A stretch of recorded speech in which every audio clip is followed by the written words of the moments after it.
Good morning. Welcome back to the second hour of LoveBabz, LoveTalk. I'm Babz Rawls-Ivy, and I got guests. Hey, Henry Fernandez. Hey, Courtney. How are y'all? Good to be here. Always, Babz. Hi, good morning. I haven't seen Henry Fernandez for years and years and years, and then in the last month, I've seen him like 8,000 times. I was going to say, we keep running into each other. This is the good part of, I don't know if COVID is over, but people treating it like it's over. So we have events and things, and so I get to see Babz. That's wonderful. You are kind to say. Hey, Frankie Douglas, how are y'all? I'm good. How are you? So today is the kickoff of the farmers market at Dixwell. Long time in the making, I would imagine. So talk to me a little bit about how this partnership became, because it sounds like it's a leap, Q House, City Seed, political folks, everybody involved to bring some fresh fruits and vegetables. Dixwell.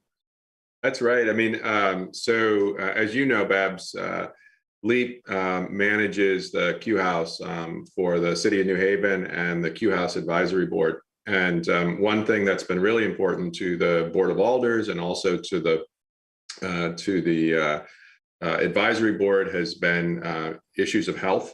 And obviously, we have a partner in Cornell Scott Hill Health Center who's at the Q House as well. So issues of health and healthy eating, food justice are important to a number of our constituents. And so we were very, very excited to be able to partner with really the leader in the state on issues of on all these issues, but particularly on farmers markets. And so to work with City Seed, who runs the farmers markets throughout the city, and to bring one to the Q House, to the Dixwell and Newhallville community. Very exciting for us. Oh, I love this idea. And y'all can unmute yourselves so you can get in the conversation a little easier and faster. So, the farmers markets are not new to New Haven. We've had them for quite some time. The one in Westville, the one in Worcester, I think there's even one downtown on the Green periodically. So why is it taking so long to get to Dixwell?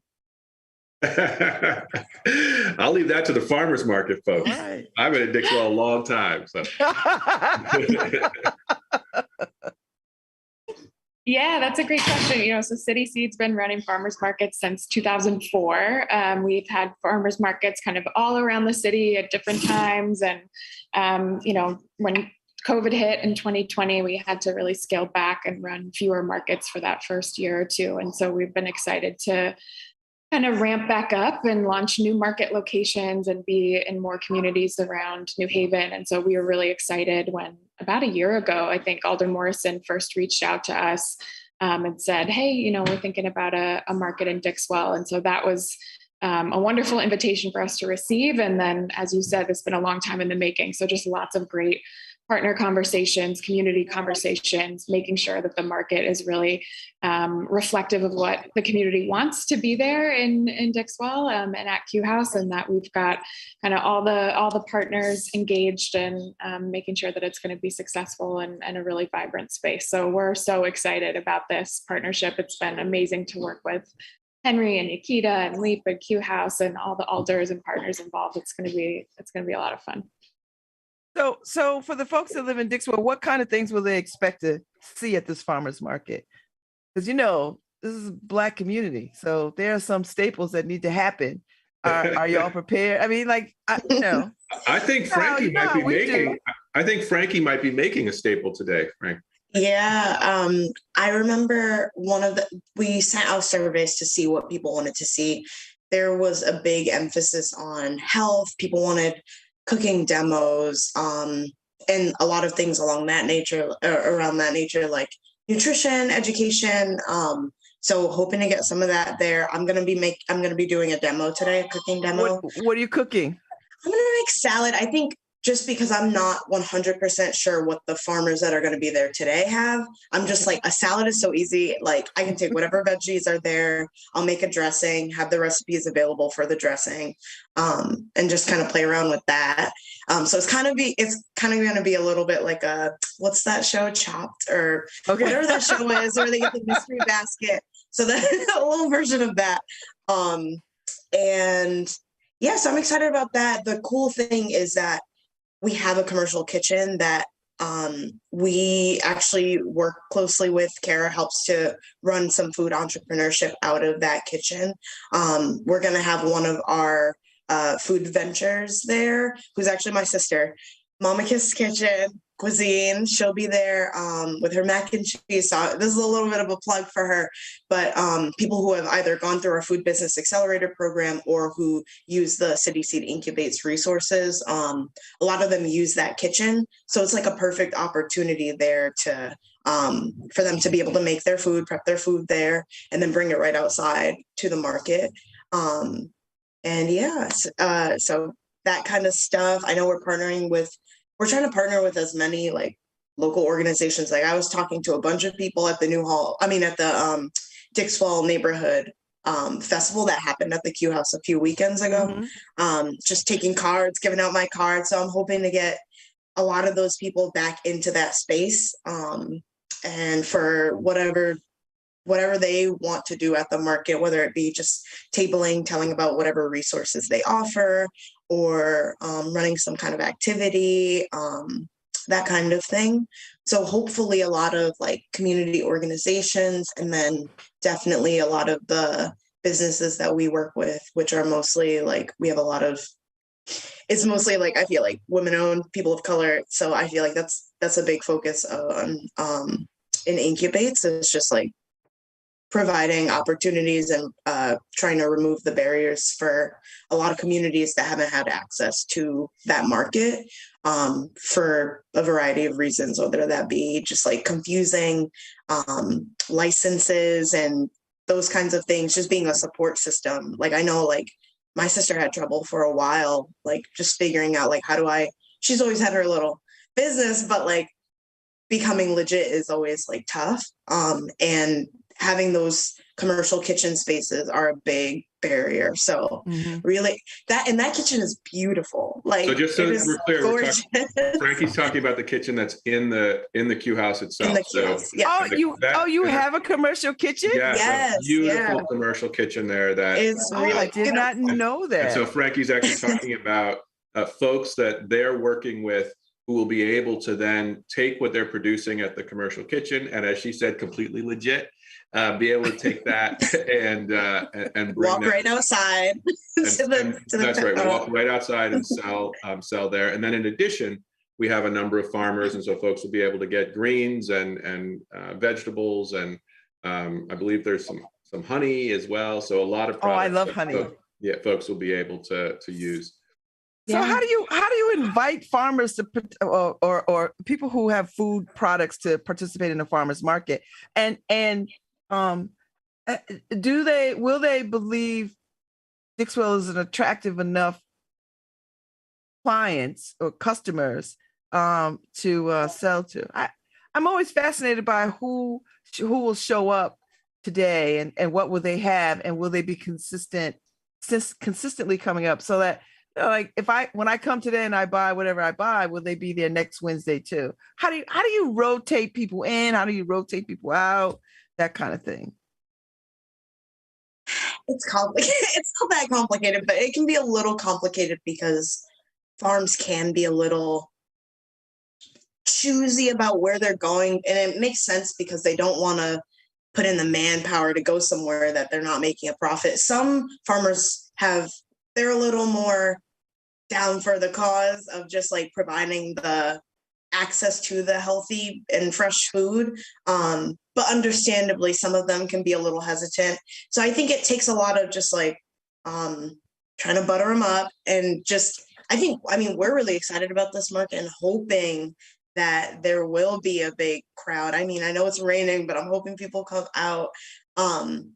And we're approached by a lot of people too who have food businesses.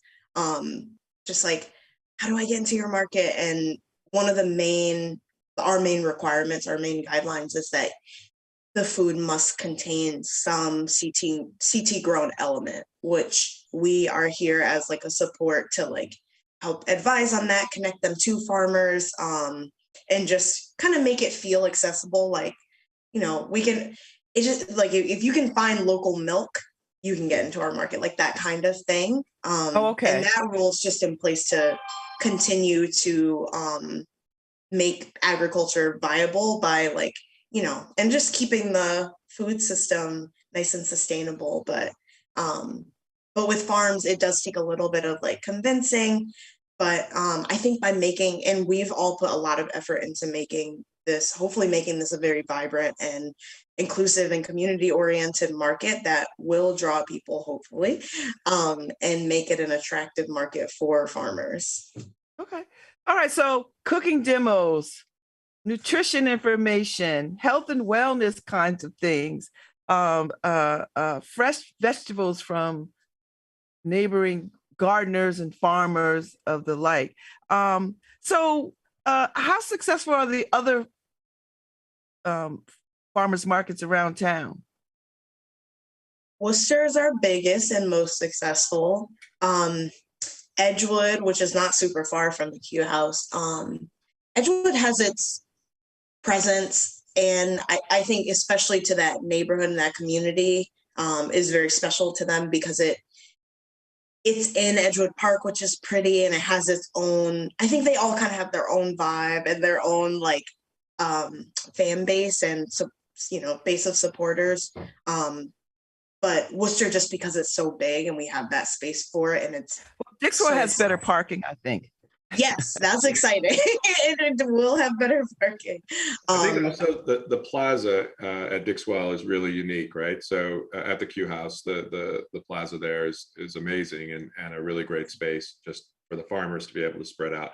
It'll be new. You know, we really want people to come out, and so, you know, if it rains today, bring your umbrella.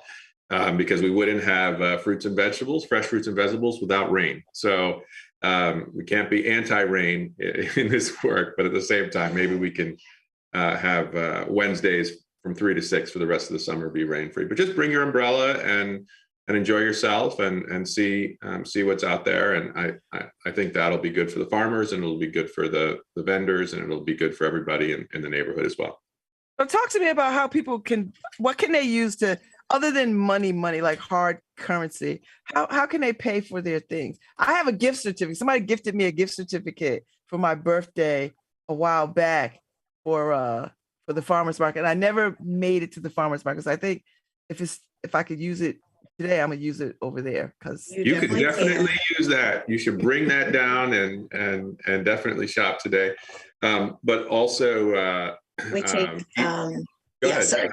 Oh yeah, no, we, aside from cash and card and gift certificates, we take EBT, and we double EBT for fresh fruits and vegetables. So you come to the market, you have your card, you go to the tent, and you can ask about like exactly how to use it with each farmer. But basically, for anything that's fresh fruits or fresh veggies, you get additional dollars for that. And then otherwise you could spend for the normal amount on things that you can usually buy with your EBT. So like meat, honey, that stuff counts. And then also senior checks.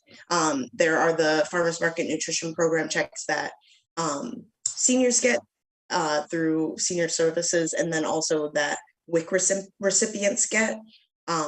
And those checks are given by the Department of Agriculture, and those are every year, and the farmers take those too.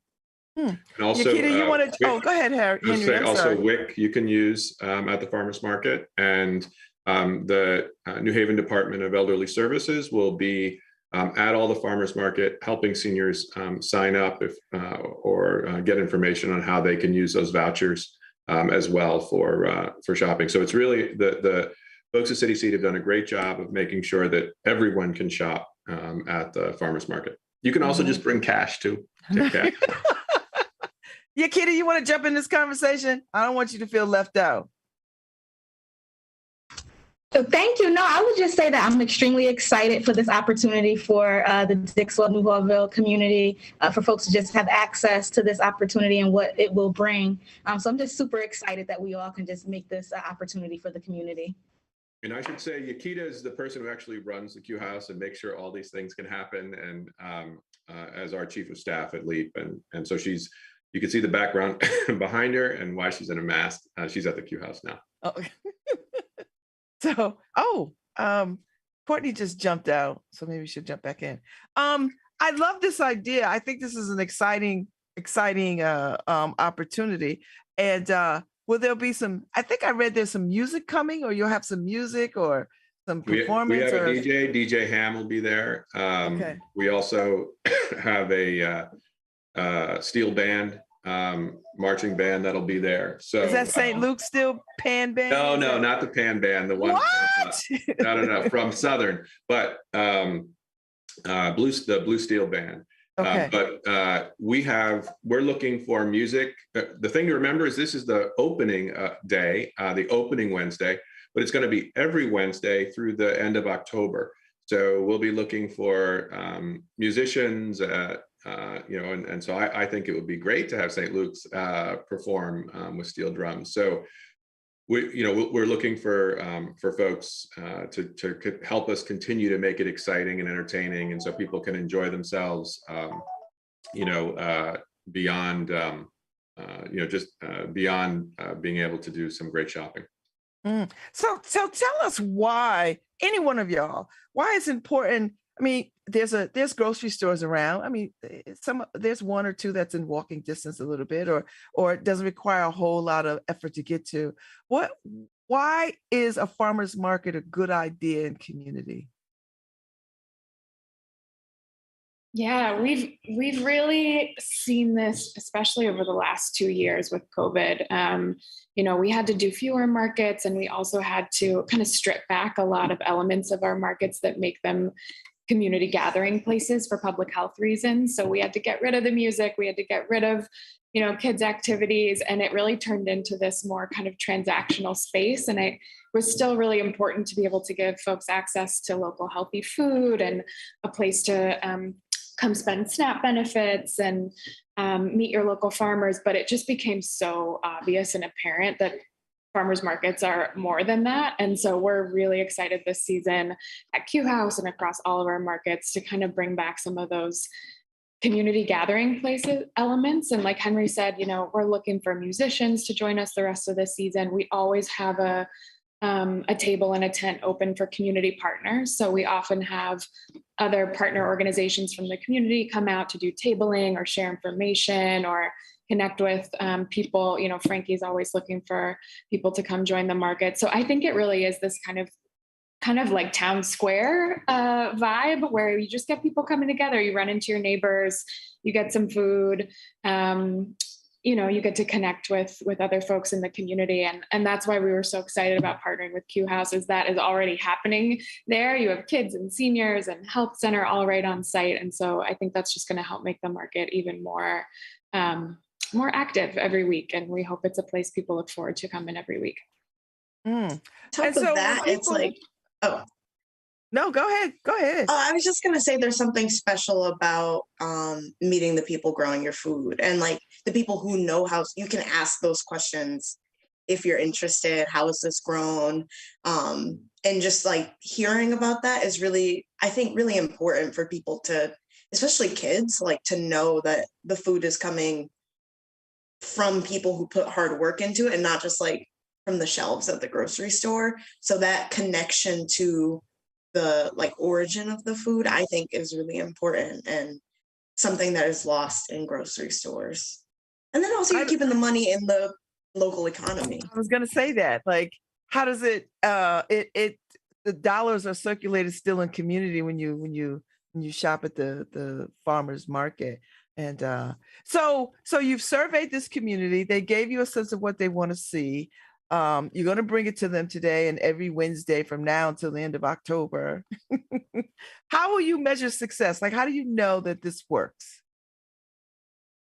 I think one big way that we'll measure success is just that people keep coming back, right? I mean, it's just from Leap's perspective, for a lot of what we do with children and families, we know our model works because people keep sending their kids. I think if people keep coming back to the farmers market, that'll be really important. I would love if we had a bright, sunny day today, but it'll be sunny sunny next week, I have no doubt. So, but we hope people will come out today and experience it and give us feedback.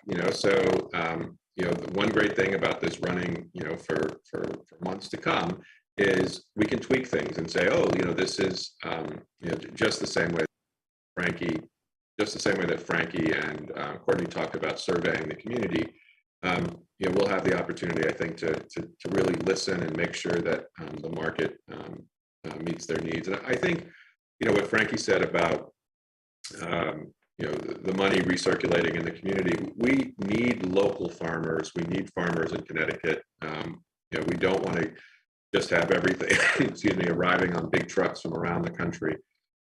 We need these local farmers to be successful. And at the same time, I think the fact that folks know that the produce is not just fresh, but super fresh, right? And coming in is really important. So, but it will be really successful if we're back having this conversation with you in a year, and we're talking about how there's twice as many farmers, and everybody wants to get their their Connecticut farm into the Q House Farmers Market. That will be I think the real tell. But we'll have a lot of work and a lot of listening to do over the next year, and making sure that this is a long-term farmers market that'll be here for years to come, and the community can really come to rely on it. So I would imagine, Courtney, that and Frankie, that there is a vetting process for whoever wants to be a vendor at any farmers market under your umbrella. What does that look like? Like, it's a trust issue. Can we trust, the folks who are going to be providing vegetables and sauces and whatever it is that they're going to have? That's a great question. Yeah. So like I said, we've been running markets since 2004. So we've developed some, internal guidelines and policies. We work with the Department of Agriculture. We work with the city health department. So everything related to kind of food safety, to make sure that the folks who are selling at the markets are licensed and have insurance and are following crop plans, to make sure that they're complying with the Department of Agriculture. So we kind of help with all of that. We have applications open for vendors, both for farmers and local food businesses, and are still looking for vendors for this season. So if anybody's listening who's like, oh, I want to sell at the farmers market, reach out to us, and we can also provide assistance with helping you navigate that application if you have any questions or need support working with the city or with any other regulators. But it's also a lot of relationships. We've been doing this a long time, so we know a lot of farmers who are out there. A lot of them were hit really hard during COVID too. So we're trying to make sure that our markets are serving them, serving the community. And then a lot of the work we do with City Seed Incubates that Frankie was talking about to really help people start their own food businesses also means we can help them become farmers market vendors. And so they have a place to sell their products, to meet the community, to get feedback on how it tastes. So we're really here to help folks every step of the way. And that also includes helping, local food producers source ingredients locally from local farmers, like Frankie said. So definitely reach out to us. Frankie can help, our farmers market team can help. But anybody shopping at our market, you can rest assured that food is safe, that we've got relationships with those vendors, and that we're helping people kind of navigate the process to become a City Seed farmers market vendor. So are you having conversations with other food incubator programs in the city? Because y'all are not the only ones. There's some other ones too, right? There's Collab, and Known has one. I mean, there's a bunch of folks who are coming through these food incubator kinds of programs. And I got to see some of them at the Arts and Ideas Food Expo. Yes. So, right. Yeah, and I was impressed with some of them. I got some pickled pineapple and empanadas and sauces galore. So are y'all in conversation with the other food incubator programs and getting them to be a part of the overall farmers market vibe? Yes, it's such a great question. We're really lucky that New Haven has a really vibrant ecosystem around entrepreneurship and supporting food entrepreneurs, and we are all in cahoots working together. So, City Seed tends to be kind of the first stop for entrepreneurs as folks are just starting their business, getting launched, kind of needing that first wave of support. So we're kind of step one in the pipeline, but work really closely with Collab. We run a food business accelerator program together every year that is a 12-week accelerator for about 10 local entrepreneurs. Many of our entrepreneurs kind of then go on through the pipeline to work with Known. So like Oshito is a great example of somebody who's sold at our farmers market. I'm such a fan of him. I'm such a fan. They're amazing, amazing. Look out for them at Stop and Shop. So yeah, we kind of try to be a pipeline and work together so that we're helping entrepreneurs every step of the way, and that these different groups who kind of have different areas of expertise, different resources available, folks aren't wondering, where do I go next? We're really helping by introducing them to that next step of funding and growth. Many of the entrepreneurs who were at the Arts and Ideas Food Launchpad event the other night with Atticus also came through City Seeds programs or Rent Our Kitchens, for example. So like Mo Pickles rents our kitchen. Yes, I had his pickles. Yes, well, that's where pineapple. I got the pickled pineapple from. I was like, oh my God. This is Exactly. So we're trying to be there every step of the way, not duplicate resources, work together with other programs and nonprofits in the city, and just make sure that New Haven can be a really vibrant place for people to launch their businesses, because we want them to succeed and grow, and to make sure that the community knows about all these incredible products and knows how to support them. So we love working with our partners and friends on that. Babz, I think this is like something that you just hit on that was really new to us, because we work with kids and families and in neighborhoods, and working with City Seed, we really learned about quite a lot about all the work that's done with regard to, I guess maybe I'd call it something like food justice, right? And thinking about that in terms of race and equity, and it's just been really interesting for us to see how they as a partner think about these issues, but then also to see like all of these folks who've started up businesses and are food entrepreneurs in the community, and we've always had folks who were, for my wife, there are certain Puerto Rican dishes that there's a lady in the neighborhood in Fairhaven, you go and you get them from her, right? And particularly around the holidays. And then, for us, there's always been folks who serve, plates out of their house, right? And, whether it's fried fish or the churches doing dinners, right? Or the churches doing dinners. And so there've always been these food entrepreneurs. And what City Seed and some of the others that you mentioned do really well is figure out how to help those folks move to kind of the next set of levels, and also make sure that the rest of us are a little bit safer because they get all their licenses and know how to maintain their food safely and their kitchen safely. So now, do you? I know it's all food. Is it all food? Like, somebody's like, you know what? I sell plants. Can I come to the farmers market and sell plants? I sell oils. Can I come and sell oils? I sell incense. Can I come and sell? You know what I mean? Like, is it limited to food, or how do you decide what gets to come and what doesn't get to come? Currently, our guidelines require just some CT grown element. Okay. We have soap vendors.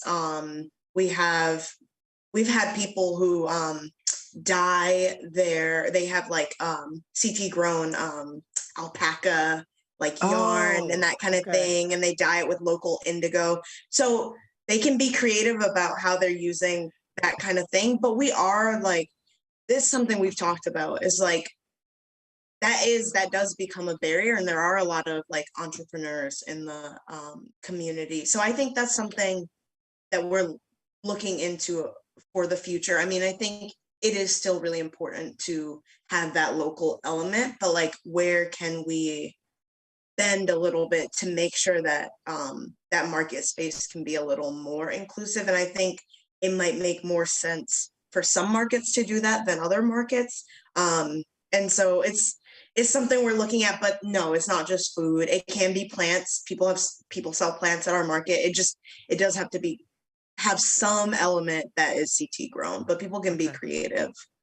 Okay, because I'm thinking there's some opportunities for things that are not the same, but close enough where, like that makes sense. Like, okay, plants are nice. I like to buy plants next to like radishes or whatever, that's kind of nice. So, I mean, there's a lot of conversation about, particularly in the Black community, around high blood pressure, diabetes. How do people take their traditional meals and make them healthier for their lifestyles moving forward? And I know that y'all are going to do some of that kind of workshop cooking demonstration. Talk a little bit about that, because I think people really want to know. It's hard to tell people, well, the way that you're eating your collard greens with all that pork in it might not be the best for you. And then you have to be able to tell people, so why don't you try flavoring with this, and then to see it done so that they don't get in their kitchen and be like, I only know how to do this way. So talk a little bit about that.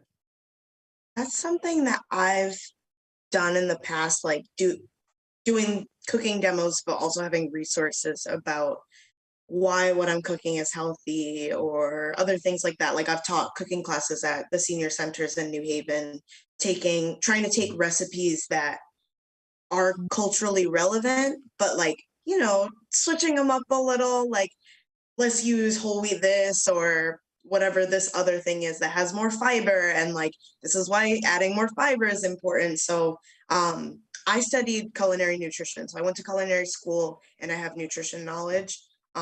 So I am passionate about that, and I have been kind of the person in the past few years that does that kind of thing. We've done cooking on a budget series at the market, and so we're hoping to bring that back. Like Courtney said, we did have to, some of those more social elements where people end up gathering for it, we had to kind of scale back, but and not just me. So I'm hoping that we can partner with, because there are people in the community who know this stuff, who have knowledge that I don't have. So we're looking for that kind of thing too. So again, people who are listening, if that is something you're interested in, like, please hit us up. Same with musicians. I just have to put that plug in. Like, if you want to be involved in our markets, reach out to us, because that, like, we want that. Okay. So yeah. Yeah, and look out for summer programs at the Q House too. Kara Santino, who's our food entrepreneurship program manager, has been working on kind of a summer schedule of cooking classes, cooking demos for the community, kind of around all different kinds of topics and skills, but a lot of them are health focused, and partnering with local entrepreneurs or chefs in the community to be able to teach those classes. So if, like Frankie said, if there's requests for classes that people want to see or topics they want to delve into, let us know, and then we can put them together and get them out there. I definitely think it would be an amazing idea if we could have a cooking class at the Q House where they can do alternative cooking, because, as a culture, we love to, put pork and all that good stuff in our food for flavoring. And I think if we get our community to think, you can still have these things, but there's healthy, ways to go about doing them. I think that'd be an amazing idea. Well, I am delighted that you all came on this morning. I'm looking forward to this farmers market. I just think this is going to be such a bond for this community.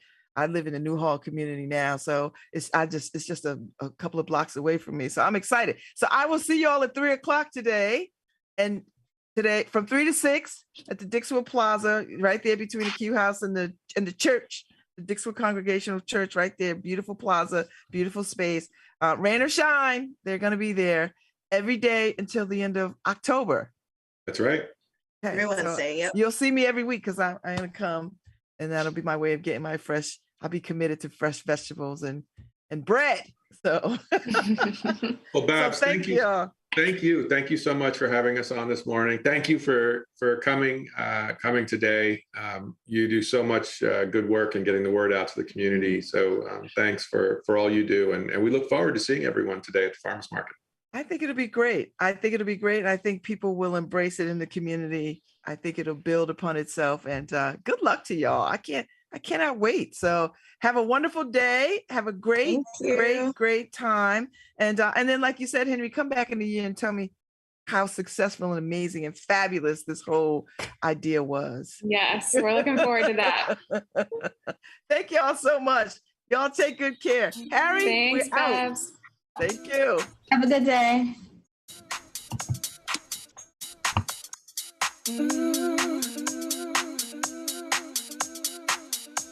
All right, y'all, make sure you make your way to the farmers market on Dixwell today from 3 to 6. So I'm going to pop over there because I've got a gift certificate, so I'm going to go.